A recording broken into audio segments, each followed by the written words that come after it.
people I talk to, this is such a strange time. Obviously, it's kind of separated us all in some ways, but it's brought us all closer in other ways. And with the internet, we actually get to get closer to people all over the world, and in the United States.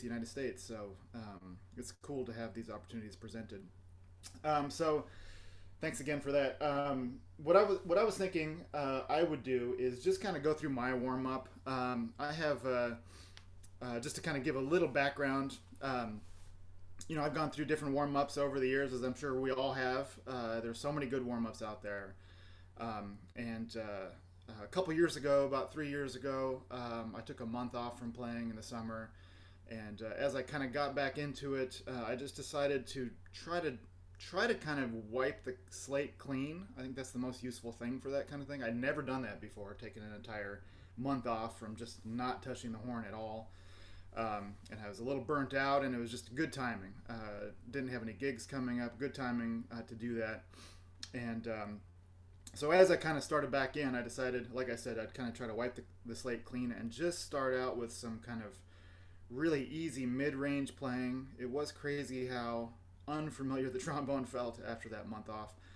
But just for that reason, it was nice to just kind of like make sure that I was putting everything in the right place, trying to make everything feel really comfortable. One thing I had come to, and in my process of kind of reorganizing things, was kind of a realization that I think I was doing a lot of playing, especially in the extreme registers, with not optimal mouthpiece position. So the high range felt like a strain, the low range felt like uncomfortable. So what I wanted to do was just try to, like, between, obviously always listening, of course, and making sure that the sound is great, but also kind of just trying to feel and see if I can make things a little bit more comfortable and efficient with everything that I was doing. So I just started out in like just some middle tones and slowly started working lip slurs in the opposite directions, kind of moving into the lower range and the upper range. And I kind of created a really, really simple warm-up that basically just does that. And I'll just what I'm going to do is I'll just go back and forth with you guys. I'll do exactly what I do, and you guys can play back. I'll try to give about the right amount of time in between when I play, so that you guys can do what I'm doing. The basic philosophy I have is I always it's going to be a series of kind of first I'll just start out with an extended D major scale. It's just something I picked up from my first Raymond Premru, my teacher at Oberlin when I went there back in the 90s. The great bass trombone player from the London Philharmonic and the Philip Jones Brass Ensemble. He would just have us do this kind of nice D major, just kind of nice, beautiful sound solo scale at the beginning of our lessons, and it's kind of stuck with me all these years. And it's just kind of a nice kind of, I feel like, just kind of a nice note on the horn, nice scale on the horn. Works for bass trombones and tenor trombones. And from there, I'll move into lip slurs. And the idea, I'll probably talk about it a little bit more, but the idea with the lip slurs in particular is, like I said, beautiful sound, good feel, comfortable, and then just keep the air moving all the time. And I'll be going back and forth between playing and buzzing. And the buzzing is largely just to reinforce that I am keeping the air going, I am keeping the vibration going all the time. And when I go back and forth back onto the horn, I want to keep that same idea. So I'll talk about that a little bit when we get there. But let's go ahead and just start with D major scale. And this one might just work. Maybe we should just do it all together. And it's just going to be an extended scale. I'm just going to kind of take my time. I do this very free. I actually just do this first thing of the day, like I said, even before I do. Sometimes I do some breathing exercises, sometimes I don't. But I just try to get a beautiful sound. Just try to stay nice and relaxed. I don't worry too much about perfect coordination. I don't do real kind of rapid arm movements. Just trying to get the body going, trying to get the air going, trying to get the sound going. Good breaths, beautiful connections between notes. Like I said, if they're not perfect, that's okay. So what it's going to do is I'll just do a couple of them, and then you can join in, and we'll go through the whole scale. So I'll just start with two notes.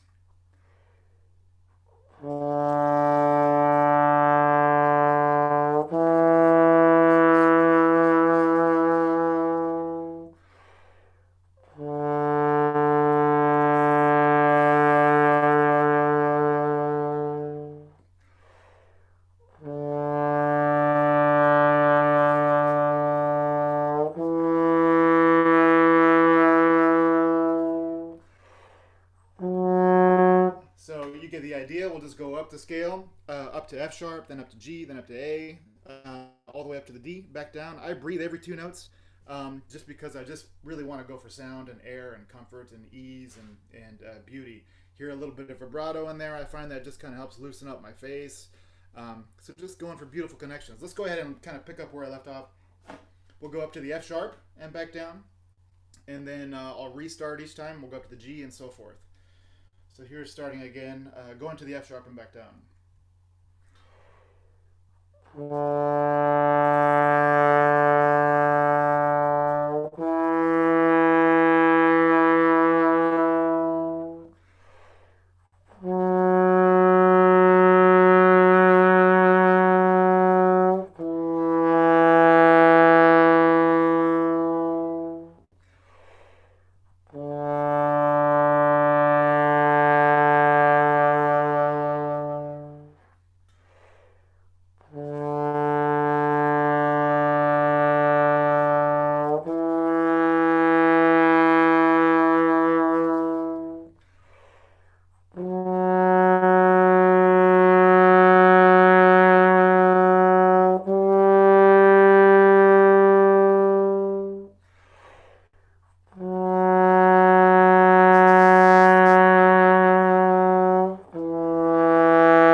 Before I do the last couple, just one other thing kind of popped into my mind. One of the big things I'm thinking about when I'm doing this is just that idea. I'm sure we've all heard this before, but I kind of want to always have, I think it's the Valsalva, this sphincter in this part of our body always open. And I'm kind of thinking while I'm doing this is just that cycle of air all the time. It's a nice way to just do that in a real simple way. All of my exhales, I'm kind of releasing open and making that turnaround of air nice and open, and then turning around back into the inhale to the exhale, also nice and open. So I'm just kind of imagining, I have this kind of image of like that tractor tread, kind of like going like this all the time.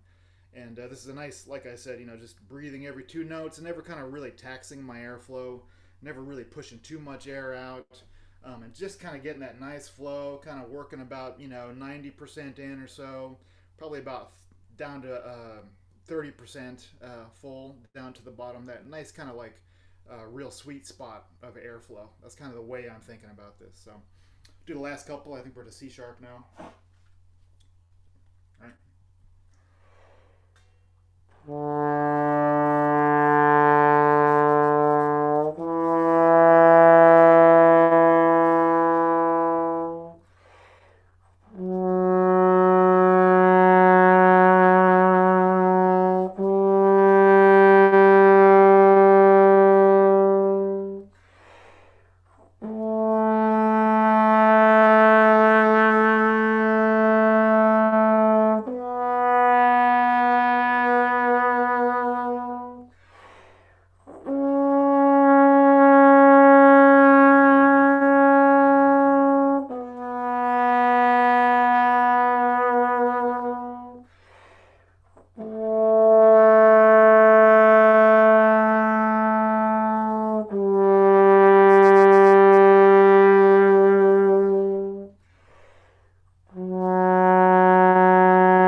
I'm in a pretty good place mentally when I get done with that.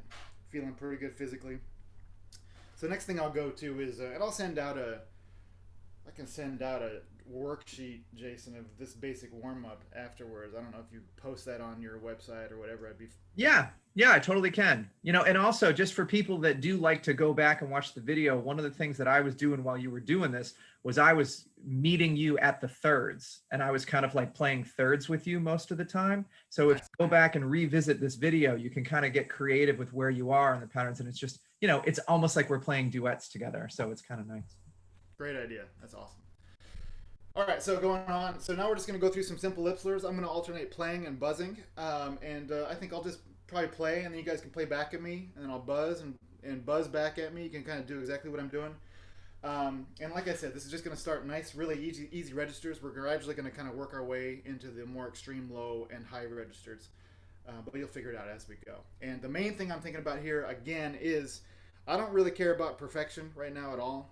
I'm just trying to kind of connect my vibration in my face, my air between the partials. I want to have a beautiful sound, of course, but if anything, I'm focusing more on what's in between the actual notes than the notes themselves, so that I can really kind of feel that, take control in my embouchure and in my air, and not leave so much to the horn and the mouthpiece.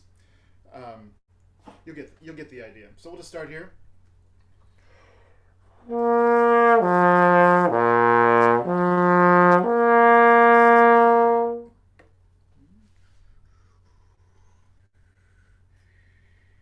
Then I'll buzz the same thing.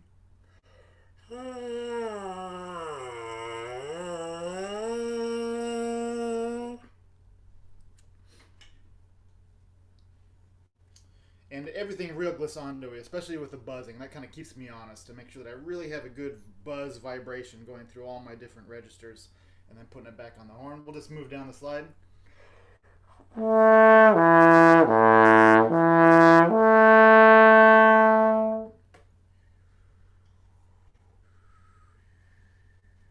And then buzzing.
All right, so now we'll go on to the next thing.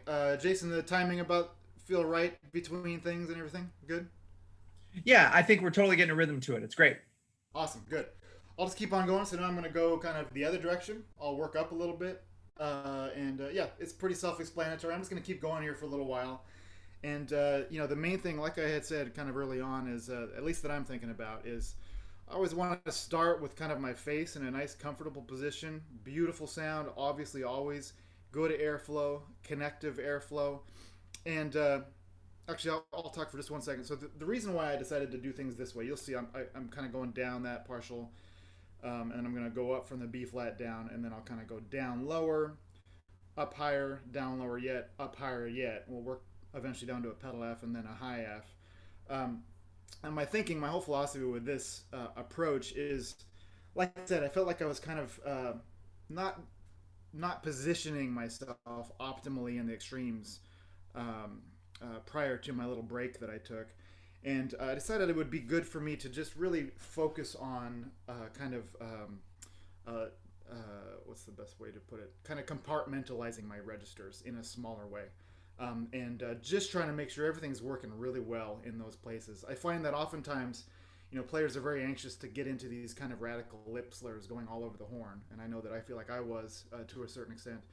And oftentimes we're kind of forcing things a little bit to do that. And of course, if you get the right amount, you get enough air and you kind of push things a little bit, you can do a lot on the horn, but it's not always the most kind of comfortable, relaxed way. So that was kind of my thinking with just kind of compartmentalizing this warm up a little bit. Really make sure that I'm kind of, when I come in on a high F or a low B flat or a low F, I want to make sure that I'm taking a good breath, putting just the right kind of air there, getting just the right kind of position. I'm talking about positioning a lot, but of course, as I think there's a consensus on this, air is really the most important thing with getting the right kind of sound. So the other thing I'm thinking about is every entrance I make, I just want to, very light articulation, if any articulation. We could do just breath attacks on all this. Always a gentle beginning, never a pop articulation to the beginning. And that will just kind of keep me honest with making sure I'm putting just the right kind of air to the beginning of every one of these notes. So some things to think about as we continue on with this. And same thing with the buzzing. Oftentimes I'm buzzing with no attack, and I want to hear that first note that I'm going to buzz and see if I can come in buzzing just the right pitch. And as we go into the more extremes, so you'll often notice like you're scooping a little bit at the beginning of a buzz note or dipping down to the beginning of a buzz note. So another challenge here, as simple as this exercise is kind of thinking about those details and just seeing if we can have our airflow just right, get that beautiful beginning of every single note, good flow through the other notes. So that's kind of where my head's at with all this stuff. So we'll go on. Here's the kind of next set.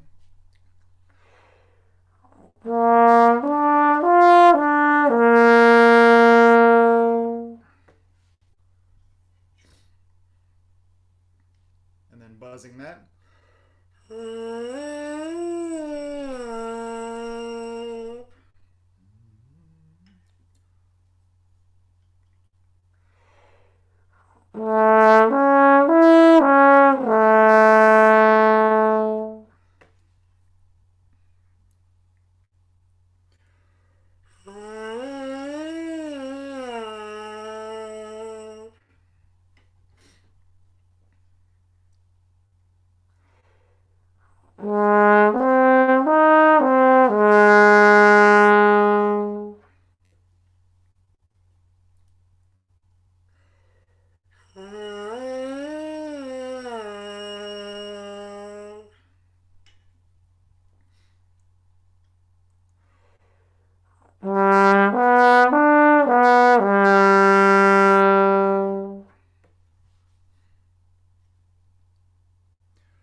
All right, now I'm going to go in the other direction, so I'll go back down, work into the trigger register a little bit, kind of pick up where I left off.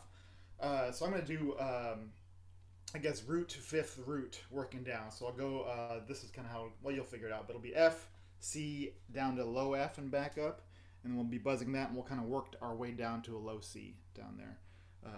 Actually, I'll go ahead and do the fake tone to the B for the bass trombone players out there. It won't sound good, but you'll get the idea.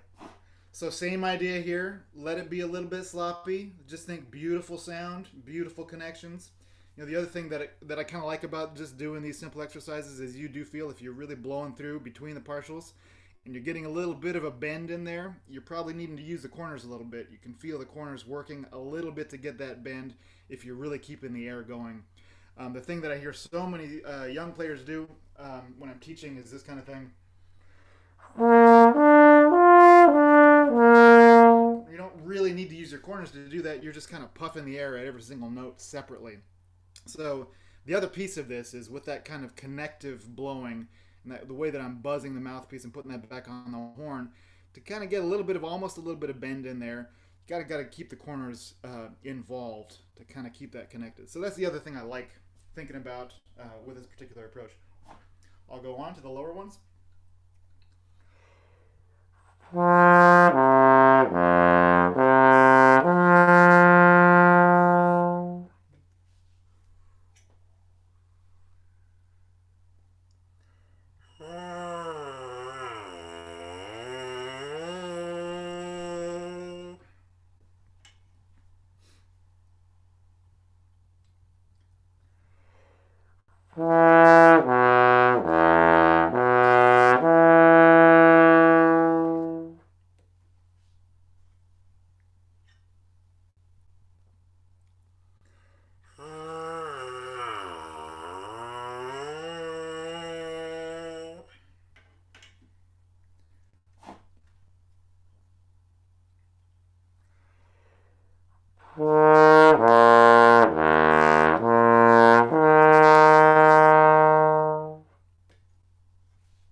All right, we'll just continue on. I'm just going to start working up now. I'm going to go back to kind of where I left off with the B flat, and instead of working my way down the slide, we're just going to do major triads, working our way up, and we'll go up to a high C this time, and then we'll come back down and hit the pedal notes, and then we'll go on up to a high F after that. So we'll work up from that B flat. Just major triads here, same idea, kind of connecting those partials as best as we can, go for a beautiful sound, lead with that air all the time, all that good stuff you guys all know.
that didn't feel too bad. Now I'm going to go down into the pedal range. Same idea as the lower ones before. We'll be doing root, fifth, root, going down to the pedal range, kind of picking up where we left off. My pedal range was always a weakness, despite the fact that I studied with some great bass trombone players. I got a good sound concept, but I always had a hard time kind of figuring out the pedal notes. And this is something that has definitely improved over these last couple years that I started doing this warm up, and just really focusing on connecting, going down into the pedal range. It still usually takes me like a little bit of work to fire it up each day. So I may not have perfect connections here to start with. Usually for this kind of thing, you know, we all have our things that we need to work on a little extra. Usually on this particular one, I'll spend a little extra time just really trying to get it to connect. In this forum, obviously, I think it makes sense just to go back and forth. So we'll just keep on going no matter what happens. But of course, you know, when I usually do this, if something doesn't quite come out right, I'll stop for a second, take a good breath, try it again, go back on the mouthpiece, take my time with everything. Never feel like it's just... I never want to just feel like I'm just checking boxes when I'm warming up. It's always just kind of like getting the air going, thinking about beautiful sounds. Little things aren't quite working right. I want to get that machine oiled a little bit better, so I'll spend a little bit of time kind of working on it and continuing on. But for the time being, let's go ahead and go on into the pedal range. So here's this same idea going down there.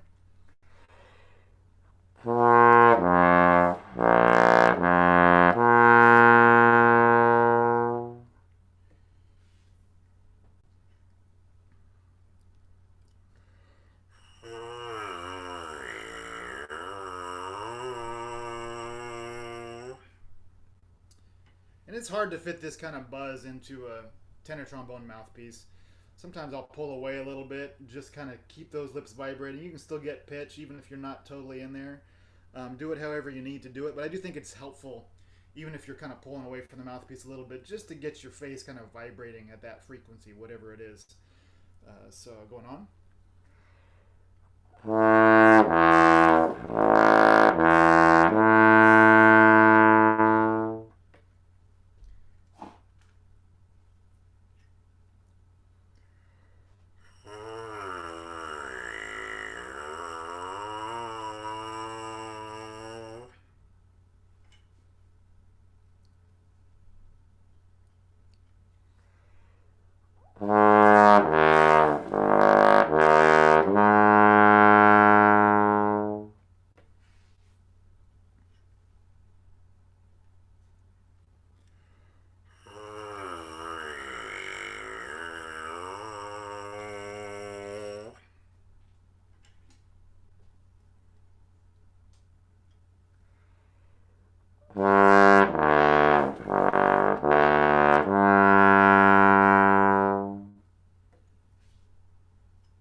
All right. So usually, like I said, I would probably spend a little time, especially on that last one. Didn't quite come out right. A couple of the first ones, just see if I can get them to connect. I don't really want any spaces in there between the notes. I always have to work a little bit at that. I think, you know, my thinking with this, again, is I'm doing these kind of compartments of lip slurs. And gradually I want to be able to, you know, my positioning and everybody's positioning, I think all great players out there, their positioning shifts a little bit high register to low register. but you want to make it as graceful as possible. So my thinking is, I want to know exactly where I'm at in all these registers, and that's why I'm starting my playing this way. Everything nice and comfortable, and then as I go on through my warm up and through my day, I want to figure out how to gracefully move from one extreme register to the next. So the more I can do all these kinds of things with no spaces, no gaps, that's going to force me to gracefully move one place to the next. So I've got those little gaps. I tend to have a little gap moving into my pedal register. I try to eliminate that because I want to make that also smooth. I don't want to have to rely on stopping the air or stopping the vibration to get in and out of any of my registers. So yeah, that's kind of my thinking there. Let's go on up into the high range. We'll start where we left off on that F to C and kind of move up from there.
And to be honest with you, I can't buzz higher than this. I've tried to figure out how to do it all these years, and I haven't quite been able to do it. So if you can, go for it. But high D is about as far as I can go. So from here, I'll just kind of work up on the horn. We'll go up to A up to E.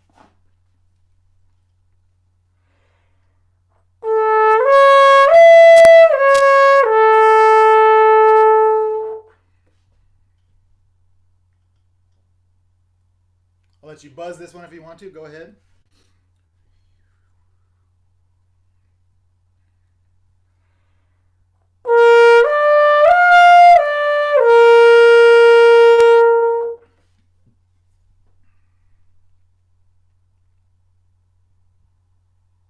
You can buzz that if you want to.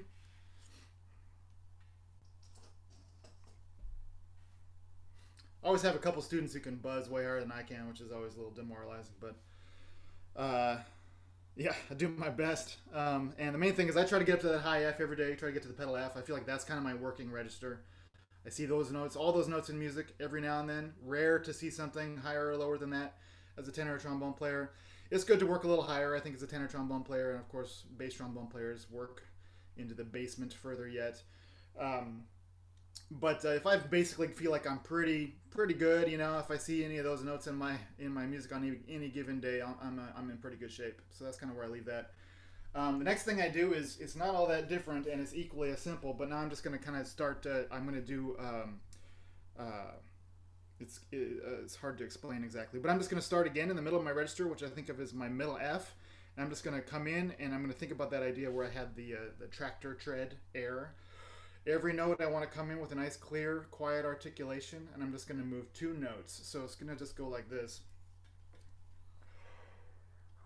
And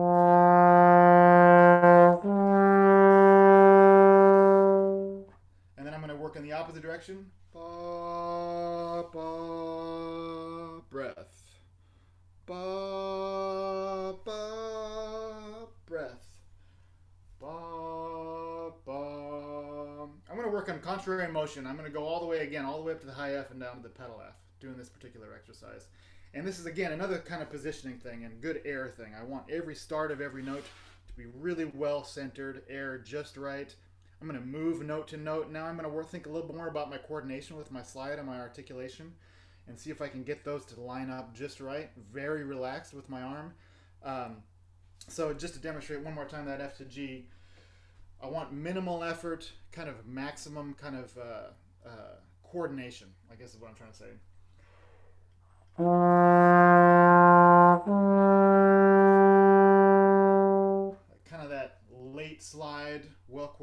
articulation. So just these really simple things is what I'm going to work on while I'm doing this. So I'm going to do the same thing here. I'm going to just do ba, ba, and you can come in right after me, ba, ba, and then I'll go ba, ba, beep, bum. So I'm just going to wait for 2 beats after every time I play, and we'll just go back and forth. All right, here we go. Sometimes I forget where I am, so I actually do sometimes look at my music here, go in the opposite direction. All right, here we go.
So yeah, obviously perfection is the challenge there as we get into more of the extremes, getting that good airflow right to that first note every time.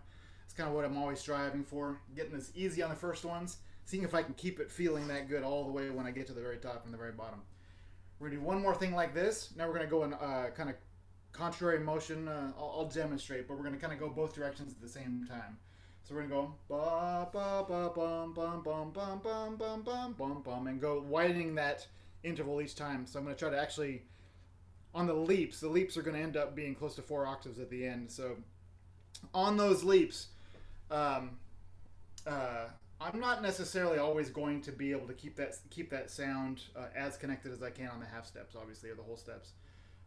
But again, I just want to make that leap as graceful as possible, and try to keep that air going without kind of a big disruption of air as we kind of make those big leaps moving back and forth. You'll kind of see what I'm talking about. Hey, Carson. Yeah. Quick question for you.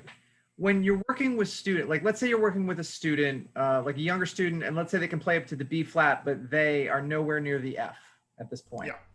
Do you think it's better to kind of like trudge through it and slowly develop, or do you modify it to fit more of where they are in terms of their working range? I don't know if that question makes sense, but. Yeah, of course. I think that makes perfect sense, and I think that's probably all educators kind of think about this to a certain extent, right? Like, how much do we push them in past the point of kind of comfort, and how far do we push them, or do we kind of just focus on everything sounding beautiful? And to me, it's a little bit of hybrid. You know, I feel like you're never going to learn to play high until you start practicing playing high, even if it's not great at first. You always have to push a little beyond the boundary. Having said that, no, if somebody can only play to a high, like a middle high F, above bass clef staff, and they're kind of struggling to get there, I'm not going to try to make them go an octave higher than that. There's no way. And especially in the high range. Low range, I don't really see any kind of problem with trying to play lower notes. Like, if you can get it to vibrate, that's not going to hurt anything. When you go into the high range, you can really do things wrong and create some real bad habits, I think, trying to just squeeze out notes that are really uncomfortable repeatedly. And so often, I think, anybody who teaches knows that you get students where it's a lot of undoing things, right? And I think that kind of like tension that can come from too much work at trying to play in the high range and doing that over and over again just because you have to can create some pretty destructive habits. So I'll definitely kind of moderate my approach in trying to teach students to playing high. I want them to play as beautifully and comfortably as possible going into their high range, and then I want them to push a little beyond that, but not for too long. That's kind of what my thinking is. But every now and then, try a little bit going beyond that, because every now and then a student will be like, "Whoa, there's a note a fifth higher than I've ever played before," and they can kind of figure it out and start working there. So, no one clear answer to that, but my general thought is just keep them out of the tension areas for the most part. Let them work in those areas a little bit, and just see if they, in the effort to move the kind of more comfortable playing into that area, push the limits a little bit, but don't spend all day there, because I think it can be kind of destructive to playing. So yeah, that's a really good question. All right, so here's the next one. Same idea. You'll get the idea as we go on. Just repeat after me. This time it'll be 4 notes, and we'll go a little quicker, because when we get to the extremes, we'll run out of air. And I'll wait for 4 beats in between when I play. And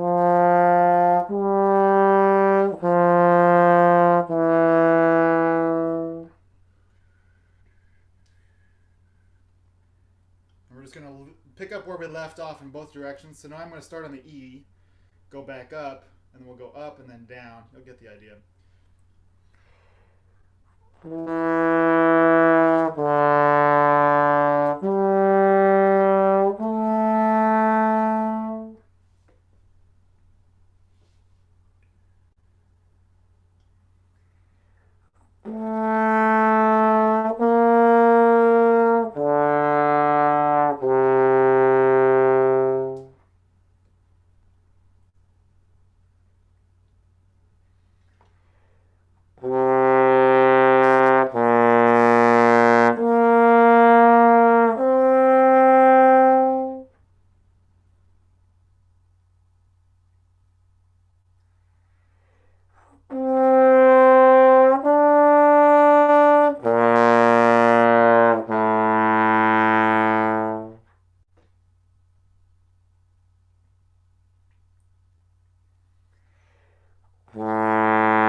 So kind of to answer Jason's question there a minute ago, oftentimes like with students who, you know, this is just going this far on this particular exercise. I think is great for a lot of students. Like no need to go further than this. If you can connect a low F with a high F with continuous air and a beautiful sound, I think you're well on your way to doing a great job. So, you know, I'll go beyond this kind of as students kind of advance a little bit further. So we'll continue on here and just kind of continue on best you can. Let's see. Sorry, where am I? I'm gonna start high.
All right, so that might border on ridiculous at the end there, but I feel like it's always good for me to kind of work on those entrances and then just work on kind of a little bit of agility going one direction or the other. So, you know, this is a very kind of like a small, I feel like, section of what one should probably do maintenance and kind of build warm-up materials. But like I said, this is kind of the main thing that I've been doing for a couple years, and I feel like it does put me in a pretty good place. Just as far as, and then, you know, later in the day when I kind of pick up my horn again, I'll usually do some more kind of acrobatic lip slurs and some other kinds of things. But just working on that kind of good positioning, that good airflow, good sound in a very simple way, in a very kind of uncomplicated way, which I think is really important. This is kind of how I approach things. The next thing I always do is all my scales. Let's just do that if you guys feel like it. We'll go through all of our scales. This is something that, you know, honestly, like, I feel like I never had teachers, and maybe it's because of the schools that I went to and just the teachers that I had, but I never had teachers really kind of hammer in scales, which to me is kind of funny because as trombone players, like scales are one of the hardest things that we have to do to actually play like a 2-octave scale really accurately and really even articulation and crossing, you know, it's much harder for us than all the other brass players. And you hear all the other brass players like just kind of going through their scales. And very oftentimes trombone players are kind of a little avoidant of actually going through their scales with agility and facility. So I'm going to go through my scales kind of the way I do. I keep them pretty quick. I think if you're working out your scales, if you're a little younger, you're still kind of working things out, definitely work slowly on your scales. Get the pitch good. Work on your consistency. But again, I'm kind of showing you what I do. So I'm going to work a little bit quickly through them. And I'll just do one, and then same thing. I'll kind of let you do it after me. I'll just do majors for now. Usually I would do some majors and some form of minor. But I'll just do all ta articulation, all major scales. We'll kind of go through it that way. Then I just go through the cycle of fifths. I try to hit all of them 2 octaves. On some of the ones that are a little easier for, you know, you have options as far as high octaves or low octaves. I'll change it up given the day. And if you're a bass trombone player, feel free to take some of these down. We just do the same scale down. Or if you feel more comfortable doing a lower octave, it doesn't really matter, just as long as we're on the right scale. I think 2 octaves on all of our scales is good. Just kind of having that ability to kind of transfer, trying to move one register to the next. And again, my thinking here, and the reason why I put it here is because after all that work of kind of compartmentalizing my airflow, this is a chance for me to really work 2 octaves quickly, up and down, see if I can have any kind of graceful position kind of alteration as I'm going, worked into those scales. I will say one more thing. I actually think the most effective thing as far as like really getting comfortable moving register to register is probably really slow, beautiful legato mezzo piano or piano scales. I'm not doing those right now, but if you are trying to work on, making your low range really connect well to your high range, I would really strongly encourage just take the time, take nice slow scales.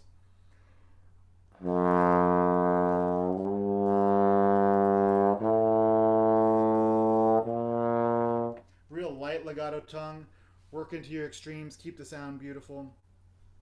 I did some embouchure work when I was younger. I actually went through 2 embouchure changes. That's another story for another time. But the thing that really helped me more than anything was just Dave Kirk, who is the tuba teacher at Rice University and the principal tuba player in the Houston Symphony. Fantastic player, beautiful player. He said, just work on playing slow scales and make them beautiful. And that was the most helpful thing for me to kind of work out some issues I had with my embouchure. So anyway, that's kind of not what I'm doing now, but it's a strong recommendation if anybody is trying to really just figure out how to beautify their connections one register to the next. We'll do some faster scales. So here's how I approach them. Go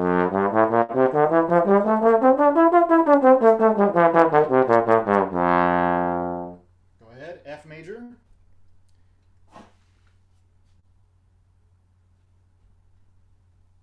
And also to give you a thought here, a lot of people do the pattern of the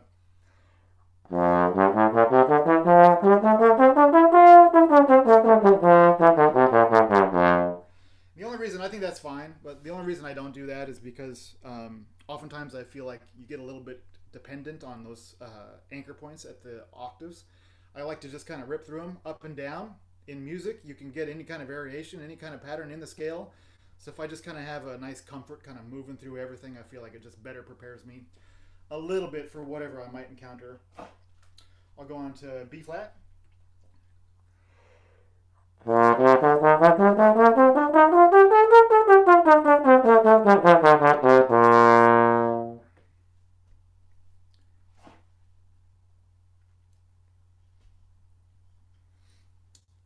And E flat major next.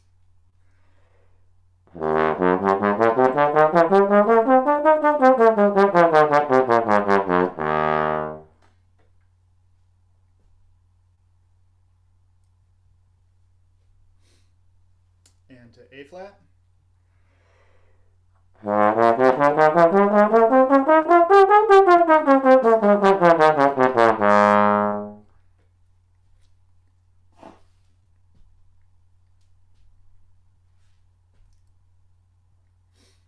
And to D flat.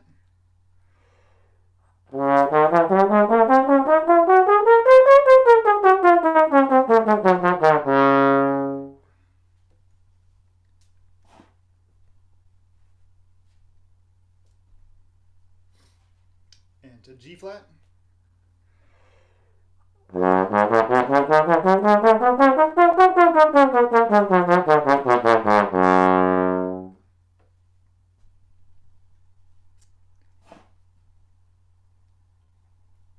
And to B major.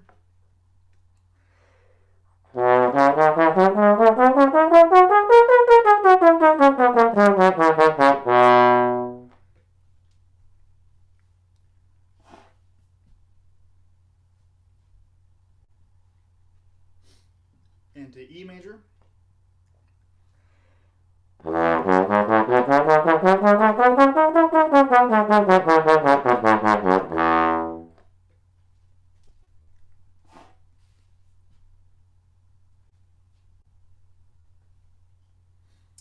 And to A major.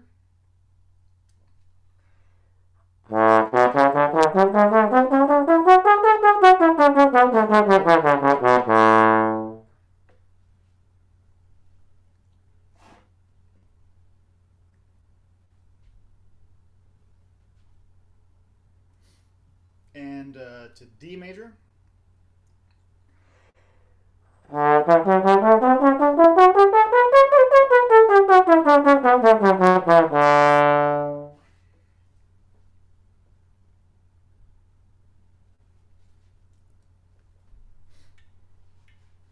Usually I'll do that one a couple times because I'm not usually happy with it the first time, but for now we'll go on. We'll go on to G.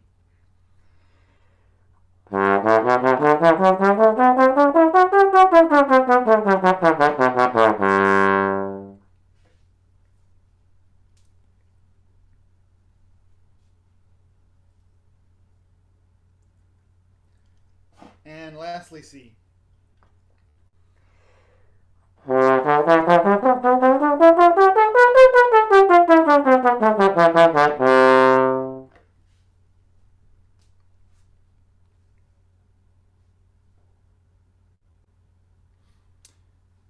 And usually when I do my majors and minors, I'll alternate legato and articulated, and of course, you could do patterns of articulations with your scales.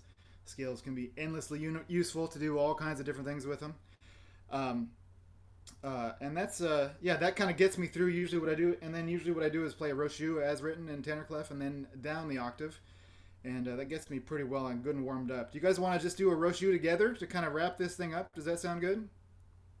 Yeah, let's pick. How about, uh, why don't we do? Let's see. Why don't we just do number 3? How about that? Bordoni number 3. I have the habit of calling him Roshu from when I was younger still. So I imagine almost everybody has a Bordoni, the universal language of trombone players. Yep. All right. And I'm doing the Michael Mulcahy version. I might do those dynamics if you have that. I'll do a little rallentando where it says. This is my first opportunity to really make music in the day, so I really go for it. I just want everything to be as smooth and beautiful and connected as possible. I'm sure everybody has heard kind of what the good approach on a Bordoni is, so we'll just kind of all go for that. Very light articulation. Use that air, good vibration, kind of good positioning work that we just did, and put it into practice here. So let's just all play together here. I'll count us in. 1, 2, 3.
that kind of brings me to the conclusion of what I've got, Jason.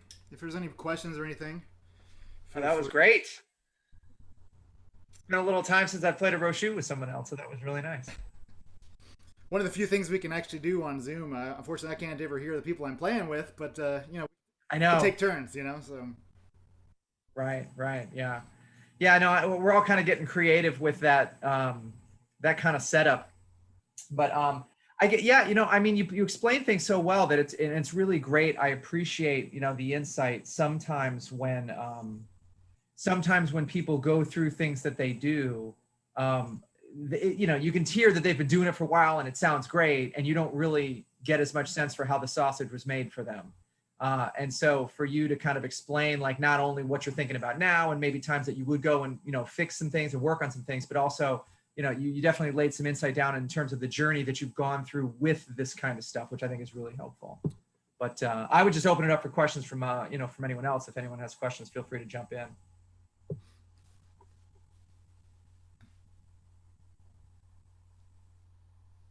Yeah, then I found it interesting with the mouthpiece buzzing that you followed the mouthpiece buzzing after the playing as opposed to using the mouthpiece buzzing before you play or in between. So play, buzz, play.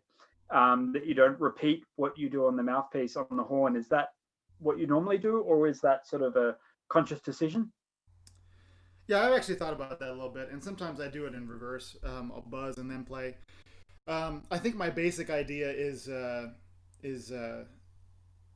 yeah, I don't really know if I've come to an exact reason why I do it in that order. Sometimes when I have students who I know that they need to work on their ear, you know, I'll have them buzz for, like, we'll do this in the exact opposite. I'll make them buzz first, so that they can hear that change and make sure that they are actually using their ears and not just relying on their horn for the pitches. I think the only reason I do it this way is, God, do I even have a really good reason? I don't know if I have a really good reason. Yeah, that's a good question. I think, you know, I think that the strongest image in my mind of what I want to sound like is the horn. So I tend to lead with the horn. Maybe that's my best answer. You know, as a musician, as a trombonist, like, I think of buzzing, I think of all these other things, the breathing exercises, I think of all those things as kind of auxiliary in a way. Like, you know, the core is always like, you know, that's why I start with, I think, that scale at the beginning of the day. I don't buzz first. I don't do a bunch of breathing exercises first. It's mainly just because, like, I kind of want to develop my relationship with the horn first thing, and just feel like I kind of get that kind of symbiotic, you know, situation going. So I don't know, symbiotic's not the right word, but you know what I mean. And then kind of moving the auxiliary stuff from that, as opposed to vice versa. I think that's probably, you know, I don't know if I've really put it into words like that before, but I think that's probably my main train of thought there, is to use the buzzing as more of something to kind of keep myself honest on the horn, as opposed to really a model. Because it, of course, as we all know, buzzing feels different, right? Some people don't believe in buzzing at all. I don't really agree with that, because they say it's different than playing on the trombone. You know, some people don't believe in free buzzing at all. I think there's some value in free buzzing. It can kind of help us get our shape and get our airflow. But they are, to me, all kind of auxiliaries. So that's kind of my thinking with that. You know, I think it's a really great point. And I know for me, even just going through this, I felt like there was a real psychological aspect to pick up the horn, play it. You know, because that's something that we have to do, whether we're playing a concert or an audition or whatever.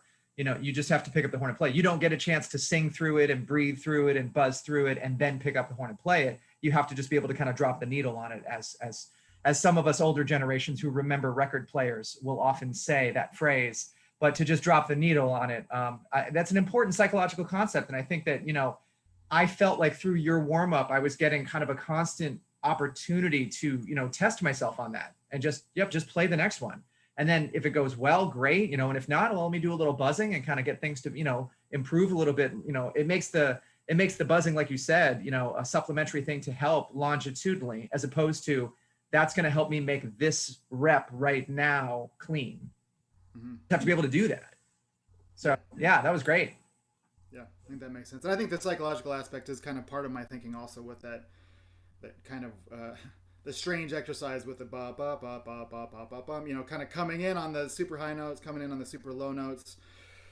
You know, it takes a lot of focus to kind of be able to come in on a high E, right? And just practicing that alone, like after having played a pedal G, obviously it's a lot about the air, but it's a lot about the mental focus. And so I think that's kind of my thinking with that warm up. Partially is it is kind of doing things that are very simple but very challenging to get ourselves in the mindset of a Brahms one or something where, you know, you have to come in after sitting there for so long and you have to have it in your head really strong in order to have it happen correctly. I think there is a kind of psychological aspect that I have in that. And I think that's a really good point, Jason. Yeah. Now, I noticed that that what we've done, other than the scales, there really wasn't much articulation. Yeah. And I know for me, frankly, like when I get the embouchure and the air and the concept in my mind, when that's all working, I find that the articulation is pretty easy. Like I speak pretty clearly, my tongue works pretty well. And so if the rest of the mechanism is kind of firing on all cylinders, I feel like I don't need to do a ton of tonguing per se, unless I'm working on like speed or something like that. Like if I want to like speed up my double tongue or something like that. But do you do, or have you done in the past a lot of our specific focus on articulation, or do you find that it's better just to get the mechanism to work and that kind of falls into place? Yeah, that's a really good question. You know, and I should probably make this clear that this warm up is kind of designed to me at this point in my life. And this is kind of like with the way that I'm presenting it to you all is kind of just an idea of like, here's an approach to some things. And if I were to write a warm up book, this is not what I would write. Like, this isn't actually what I give. I give this to my students as a supplemental warm up thing, not as their primary warm up thing.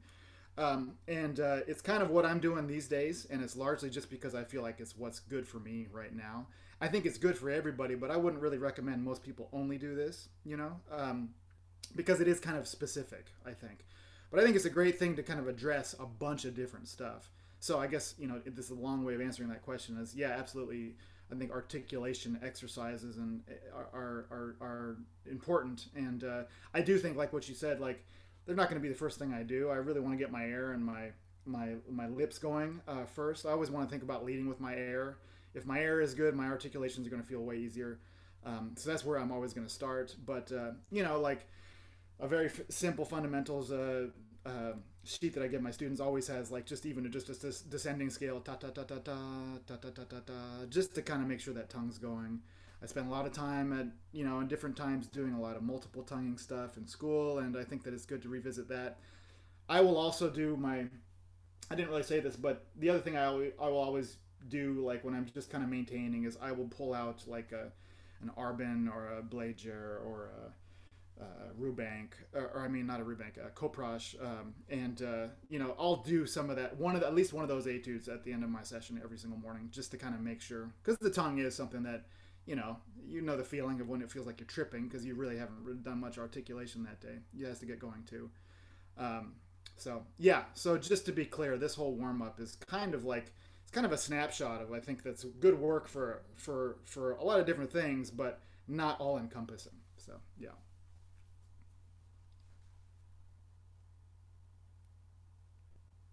Anything else? Shock and awe. Yeah. Clearly. Well, explained it so well, man. All right. Well, it's this is awesome. Like I said, thanks again, Jason, for hosting this. And I'm looking forward to kind of going back and going through various players. I've gone through a few, and it's just great to have so many people recorded that we can actually go back and use as a resource, and then have this as a regular thing. You guys doing this pretty much every Saturday, Jason? You trying to? Pretty much. There's a couple Saturdays where, you know, for whatever reason, if somebody was lined up but they had to cancel, or we didn't have anyone lined up, you know, we'll miss a couple. But we you know, lately we've been trying to do, you know, every Saturday. And that seems to be what kind of works for everybody. It's not great for anybody. Like, it's early for the West Coast. It's a little late in the day for Europe. It's in the middle of the, you know, it's like midnight in Tokyo. So it's, you know, it's not perfect for the whole world, but it seems to be the best, you know, compromise all around thus far that we've kind of gotten into a nice schedule with. But yeah, we try to line one up every Saturday, you know, so for people that, you know, are interested in doing it. And yeah, it's been good. We were doing like 2 a week when everybody was locked down. We were doing like Wednesdays and Saturdays. And then that was a lot to kind of organize and kind of keep going. So yeah, it's about once a week now, but. Yeah, that's great. It's nice to have a little bit of a routine ritual in your life when everything is so strange. So this is awesome. Yeah. Well, and it's, you know, it's also nice because I know that there are a lot of students out there in particular that, you know, if they're home, you know, and if they're not taking private lessons, you know, it's nice to have an opportunity to like go look and see what some other people are doing. And I know for some of my students, I think it's been really good because, you know, that, let's say you've heard 3 really great trombonists in your life, and then all of a sudden the International Trombone Hang teaches you that actually there's like 1,000 people that can play at that level. Mm-hmm. They're all over the world, you know? And so like playing a double F is not actually that crazy. You know, there are certain things you have to be able to do well, you know, there's certain things you have to do in, you know, kind of correctly. But if you want to play, if you want to get paid money to play the instrument and like take this to that kind of level, there's thousands of people that can play that range on the instrument well. That's part of the job. And so I think it's helpful to see that here, you know, because every week there's a new player, and a lot of times, you know, a lot of people don't know who I am. A lot of people don't know who you are, but like you sound great and you're doing great things. You're making great contributions. And so I think it's great to just see that it's not just like those 5 names that everybody knows. There's a whole community out here, you know, people doing it. So I think it's you know, it's nice to kind of show that. Yeah. Yeah, the world, it's opening up the world a little bit. It's good. Yeah, hopefully. Well, and thank you for helping make the world a little smaller today by sharing with us and you know, being part of the community. It'd be great to have you back, you know, at some point, and you know, either checking out some other people, or you know, maybe we'll get you back into, you know, maybe a year from now when you've got like a different thing that you're doing regularly. You know, we'll get you back for the, you know, the gripping conclusion or something. But yeah, no, it's been really great. Thank you so much for sharing with us. Yeah, thank you, Jason. And it's nice to see all you guys' faces. And yeah, I'm just really happy to see people out there doing this stuff. So everybody keep awesome. at it. It'll help us all get through. Yeah. Well, keep those practice chops a-flowing, everybody. And again, you know, and for those of you that have been around, you know that we try to get people in that, you know, either we know or we don't know, that have, you know, some really great things to share. Just so you all know, some of you who were here last week, you maybe heard me say this, but the people that are unofficially kind of on our radar that we're talking to for the next couple sessions, Jay Friedman's interested in doing a session. So we're going to get him in, which is great. Carol Jarvis over in the UK. She's currently, I don't know if you follow her on social media, but she does a lot of voiceover stuff as well. So she's like the voice for like car commercials and stuff in the UK. So every once in a while, she'll get into her camping van mobile, drive out into the woods, and set up her like station in the middle of nowhere and like record some TV spots, some voiceover stuff. So right now she's in the woods, but when she comes back, she's going to do a session. So that'll most likely be early December. Dave Sporney, who used to teach at UMass and Interlochen before that, recently retired. My mentor from undergraduate, he's going to be doing a session at some point, and we've got a couple other people we're talking to. Martin McCain. He was going to do a session. We had to reschedule. He's going to get back in the mix. So we've got some people on the horizon. If there are other people that you are interested in us maybe reaching out to, we'd be happy to do that. Just, you know, drop us some recommendations. If there are people that you think might be interested in attending, just go ahead and send them the email or send them the link to the website. Let them check out some of the videos. And, you know, if they want to join us, they're welcome to join us. So feel free to keep spreading the good juju, trombone style, as they say. But Carson, thanks so much again. And thanks everybody for attending, and we'll catch you at the next hang, everybody. We'll see you later.